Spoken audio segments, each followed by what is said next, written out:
You're listening to a London Review of Books podcast. They say that when Jean Genet made occasional visits to London after the war, his first stop was always the Rembrandt room in the National Gallery to see self-portrait at the age of 63. The portrait is dated 1669. Genet believed it was the last Rembrandt painted. Not true, apparently. He wrote a brief essay called Rembrandt's Secret for L'Express in 1958, and in his unfailingly Manichaean way, he wanted to convince his readers of Rembrandt's goodness. This is what the picture made manifest, he felt. Goodness as a quality of character, primarily, looking evil in the face, but that aspect or dimension of the human brought into being by the act of painting, fleshed out, so to speak. I use the word bonté as shorthand, he wrote. Rembrandt's last self-portrait seems rather to be saying this: I shall be so intelligent that even the wild animals will recognize my goodness. The morality that guides the artist, then, is not the vain quest for a proper apparel for the soul, une parure de l'âme. It is the métier itself, insisting on goodness, or rather bringing goodness in its wake. These are difficult sentences, and my translation works hard, too hard, to make them easier. But their terms came back to me immediately the other day as I rounded the corner and stood in room 1 of Rembrandt, The Late Works. Out of the darkness came 4 self-portraits, the National Galleries, and paintings from Washington, the Mauritshuis, the Rijksmuseum, plus a strange, half-effaced, tender, despairing little print of the artist at work on an etching. The faces leaped towards me. Who they were and what they were thinking seemed secondary to the sheer outwardness of their attention, the wide-eyed, calm focus, which on one level might simply be that of a painter intent on getting the shine on a nose imprinted in his nervous system. Of course, I knew that what the faces were attending to was themselves, but whether that idea was singular or plural to them, or whether they thought of it at all in terms of outsides and insides, as a matter capable of being looked at empirically, seemed questions that the paintings raised one moment and consigned to outer darkness the next.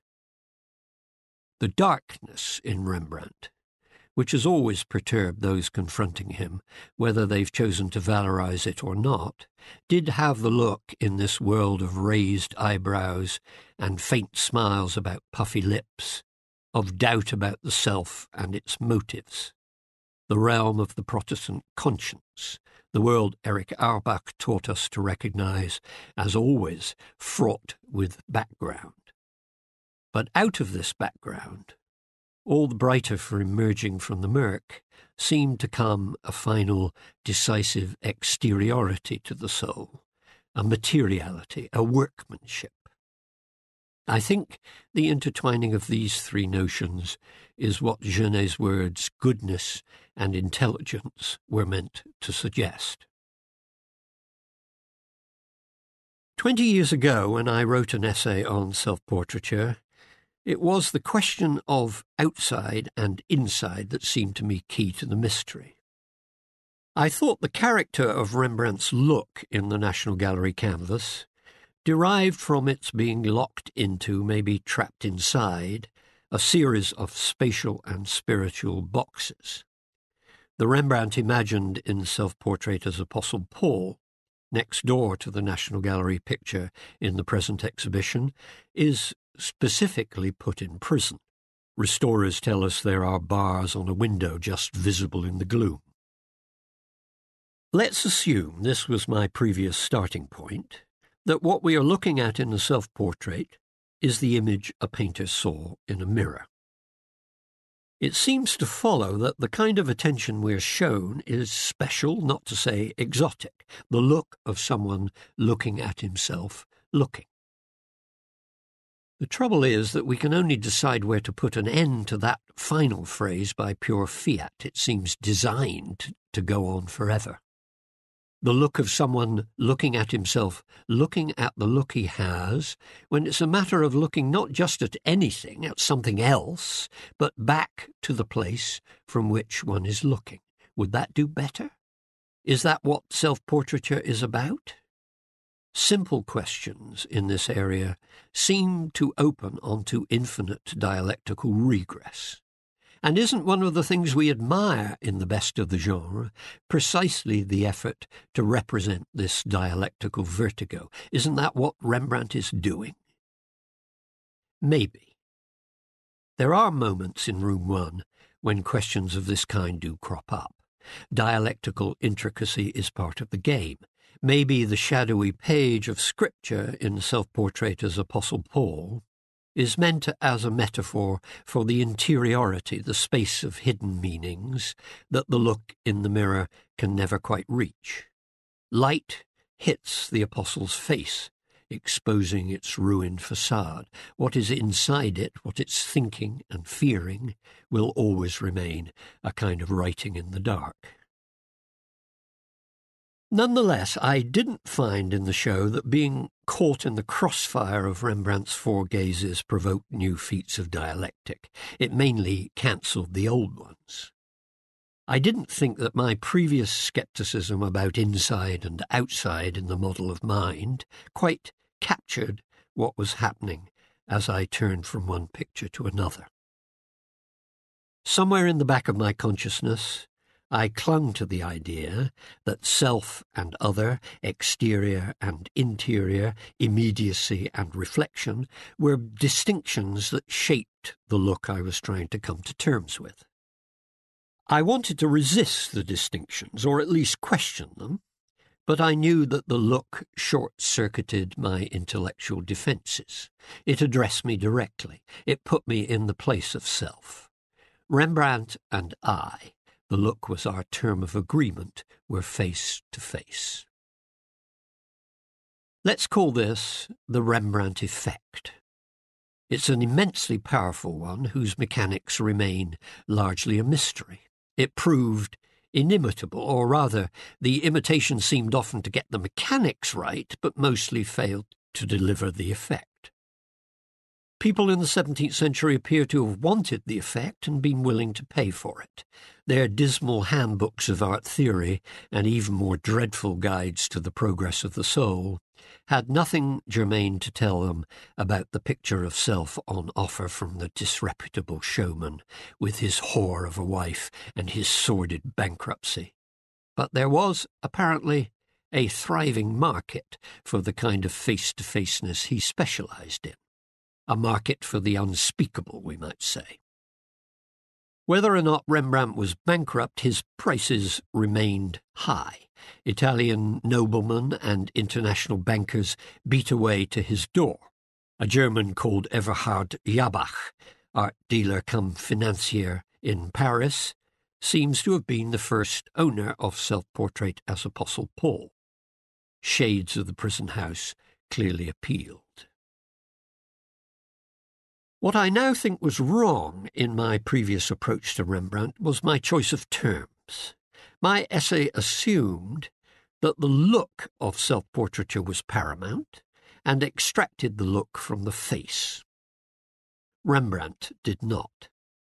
His pictures, not just his self-portraits, but the whole world he shows us, predicated as it is on faces, have to do, centrally, with the belonging of eyes and eyesight to the unlikely cluster of features that cling to the lower front half of the skull, exposing the brain to the world. Exposure of this kind has dangers. It is entirely horrible when, in the anatomy lesson of Dr. Diamond, Joris Fontaine's brain is literally laid bare.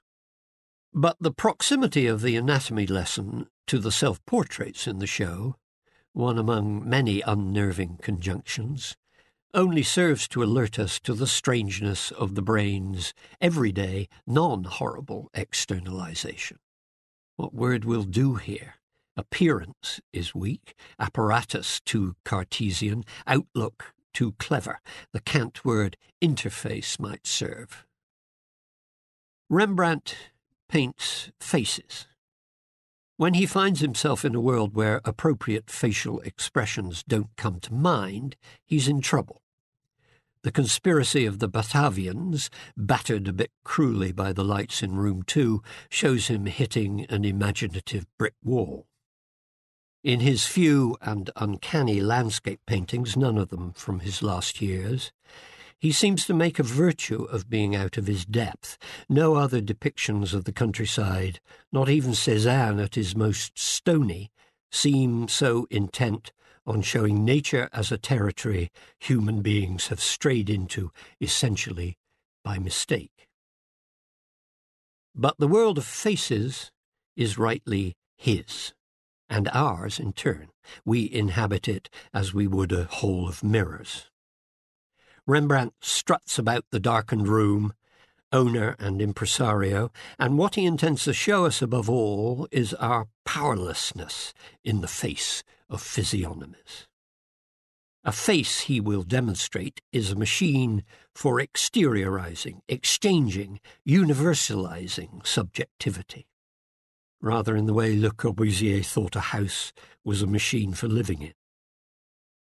This is what the arrangement of nose, ears, eyes, cheeks, mouth and chin, plus muscles to give them special mobility, was evolved to do, to make the sensory apparatus of each individual respond to the apparatus of others, to make the features into signs, to have eye and mind focus only on those vectors of another's facial appearance that matter semantically. The face is the form of the brain in the world. This peculiar array of receptors, so close to the grey matter pulling their strings, too close for comfort, Dr. Diamond reminds us, all these weird openings and protuberances set out in a symmetry that only just naturalizes the bizarrerie, what are they but organs essentially avid for response, reciprocation, acknowledgement, mutuality, and ferocious if response doesn't follow. A face is a machine for universalizing the eye. The eye can draw back from the process and interest itself in the machinery, recording evidence of wear and tear. Obviously, Rembrandt did. But even in such moments of half-disengagement, here's what the late self-portraits show: the universal is triumphant. A face that encounters itself as an object, be it exhausted or immaculate, is always an ego luxuriating fully and wonderfully entrenched in its being in the world. My eye swerves left from Apostle Paul to the self-portrait from Washington next to it, done 2 years earlier. The pose is reversed.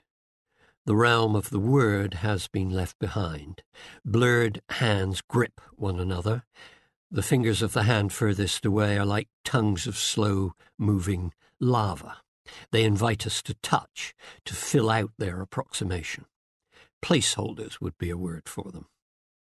Rembrandt's gaze, by contrast, is all insistence, assessment, sight, screwed to the sticking point, materialization. The force of such outwardness leaves affect in doubt. Heaven knows what Rembrandt is feeling, but this too we experience as an aspect of character, the pressure of an ego against us. The gaze here could perhaps be understood as directed to a picture rather than an image in a mirror. It is practical, severe in judgment but admiring of its handiwork, so intelligent that the animals bow down. Such is the self. I found it hard to escape from room 1 in the exhibition, you'll gather, and I gravitated back to it constantly from the intensities that followed. It was as if I needed the shelter of the self-portraits, and there's a further one in room 2, the famous Enigma from Kenwood, in order to get the measure of Rembrandt's feeling for the world at large. The feeling is relentless. One turns away from the blood-streaking Lucretia's Shift in Room 2, the second version of the subject done in 1666, only to find oneself sucked into Joris Fontaine's abdominal cavity. The syndics, a few yards further on, devour the space of their room. Through the door, the Jewish bride smoulders on a far wall, across from Titus at his desk, and woman bathing in a stream. The great portraits of the Dutch 1%, whom the writers of wall labels reassure us are ordinary people, keep on coming. Bathsheba and Simeon with the Christ child and Jacob with the sons of Joseph make up the rear. I've not even mentioned etchings and drawings, an incomparable selection. Cumulatively, it brought on the feeling I've always had as the last chorale of the St. Matthew Passion starts up. I find myself wondering if human beings are properly equipped to deal with intensities of this kind. But it's worth the risk. Just because the display of Rembrandt's vision here is so comprehensive, the show is likely to jolt the viewer into thinking about what the vision consists of, and how it can go on being administered in such strength. It must depend on exclusions. The darkness is our guide here. In order for a part of the world to be fixed on repeatedly and be offered as sufficient and transfixing, an enormous surrounding, say the world as plotted by Koninck and Vermeer, has to be left in shadow. That raises the question of Rembrandt's colour. Of course, one accepts completely and without thinking the blaze of red, gold, off-white, and endlessly modulated flesh pinks and yellows that is the key. To say that Rembrandt is a supreme colourist is to state the obvious. Only look at the way the white linen of woman bathing in a stream gathers touches of yellow from the dress discarded on the bank, or the awful triumph of Lucretia's green undergarment, or the coal-fire red in the Jewish bride, and the softness of whites and golds like dirty snow in Simeon with the Christ child. Nonetheless, it came on me as I went from room to room what a very strange supreme colourist I was looking at. What other colourist worth the name is so little interested in the spectrum beyond yellow? Why does it seem that blue and green, Giotto blue, Bellini blue, the blue of Vermeer and van der Weyden, hardly existed for Rembrandt? Blue, as far as I can see, is truly absent from his world. Green appears very occasionally, but always as a sign of pallor and putrefaction more than photosynthesis.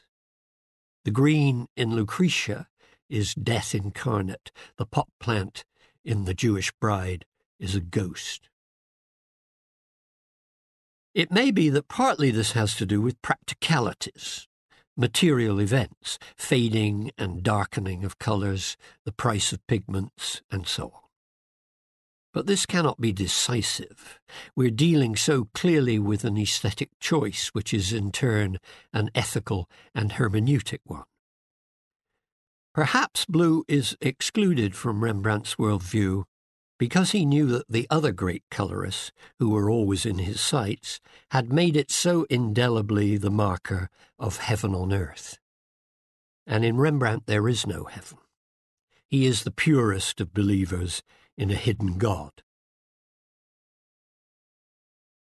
Looking at his staging of scenes from the Old Testament, I heard Auerbach on the Elohist. And it came to pass after these things that God did tempt Abraham and said to him, Abraham. And he said, Behold, here I am. Even this opening startles us when we come to it from Homer. Where are the two speakers? We're not told. The reader, however, knows that they are not normally to be found in one place on earth, that one of them, God, in order to speak to Abraham, must come from somewhere, must enter the earthly realm from some unknown heights or depths. Whence does he come? Whence does he call to Abraham? We are not told. Of Abraham, too, nothing is made perceptible except the words in which he answers God, Hineini, behold me here.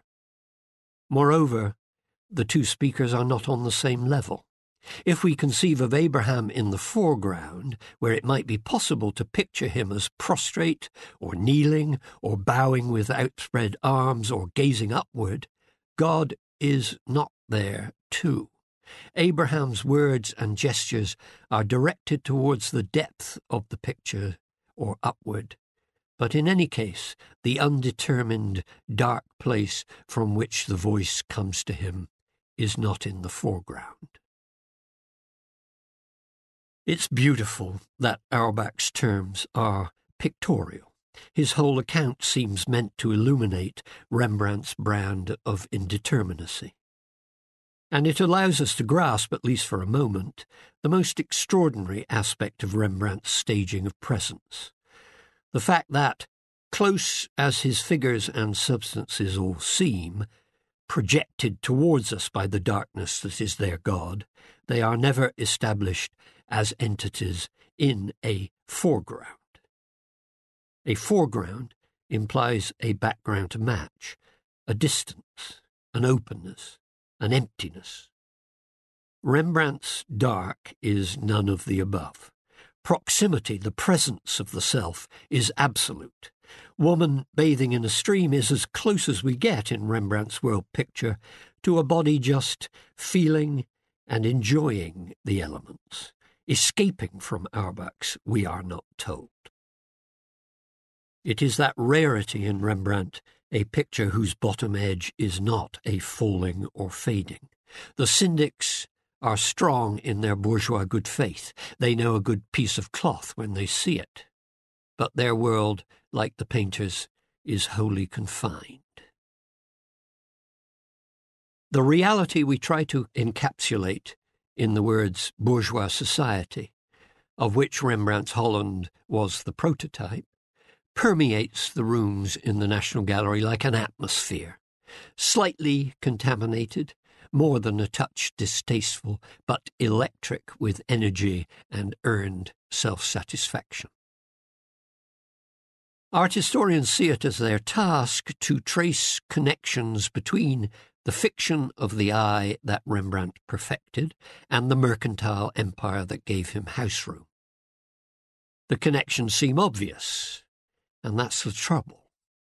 Rembrandt is a bourgeois individualist. I remember Sartre saying much the same thing about Flaubert. But then, what needs explaining is the strangeness, the recalcitrance, and at the same time, the entire typicality of his version of the creed. Rembrandt's is a stifling world, chock full of hypocrisies. We turn from the carefully stage-managed humility of so many of the portraits, the starched ruffs and parrots, the gold hairpins and kid gloves, to the unredeemed suffering of Lucretia. She, like the vast majority in this Calvinist republic, should be understood as going down to hell. In the company of Joris Fontaine, assuredly, and of 18-year-old Elsa Christians, landlady killer, whom Rembrandt drew twice on the gibbet. Ordinary people. And yet ordinariness was something this artist was intent on drawing into the realm of art, magnifying, isolating, giving a tragic grandeur. No painter has ever made an image so suggestive of guarded, complex, careful, mutual acknowledgement of man and woman, indeed in a world of darkness, as did Rembrandt in The Jewish Bride. This is bourgeois society with a vengeance, all its new tact and considerateness, all its advisable circumspection. Even the showiness of the man's gold sleeve is part of the story, and the idea that we are meant to imagine the lovers as characters out of the Old Testament, a blameless couple spied on by Abimelech, only amplifies the point. No sitter looks death in the face more fearlessly than Margareta de Guerre, starched rough and all. Lucretia's pale colours are pain materialised. The landlady killer is just a young waif. That such feats of empathy are not merely compatible with the self-regard on view in Room 1, but seem deeply to depend on it, is the bourgeois paradox Rembrandt sums up. Thanks for listening. For more, go to lrb.co.uk.